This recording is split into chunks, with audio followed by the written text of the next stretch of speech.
जे आहेत या ठिकाणी बाधित झालेला आहे। 600 पेक्षा जास्त घरे जे आहेत हे उद्ध्वस्त झालेले आहे। अनेक शेतकऱ्यांचं नुकसान झालं, मात्र प्रशासन तुमच्या शेतापर्यंत पोहोचलं नाही। काय सांगणार?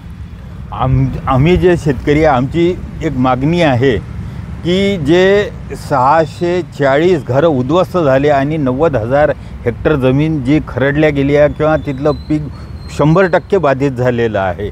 किमान हे सगळं पीक हे कुठून तरी बँकेतून कर्ज काढून किंवा सोनं गहाण ठेवून काय दागदागिना गहाण ठेवून केलेली ही खरीपाच्या दृष्टीनं तयारी होती, परंतु आता ते पूर्ण 90,000 हेक्टर जमीन जी वाहून गेलेली आहे तर त्याचं आर्थिक नियोजन पूर्ण कोलमडलेलं आहे। तर आमची मागणी अशी आहे की आम्ही जे शेतकऱ्यांना लागवड केली आहे ती तर नुकसान भरपाई मिळालाच पाहिजे।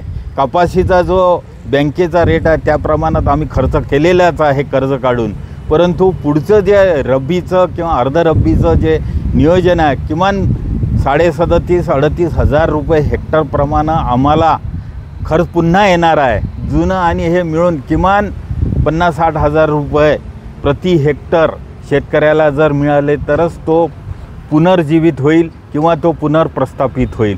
तर आम्हा शेतकऱ्यांना ही मदत मिळावी एवढीच आमची अपेक्षा आहे सरकारकडून।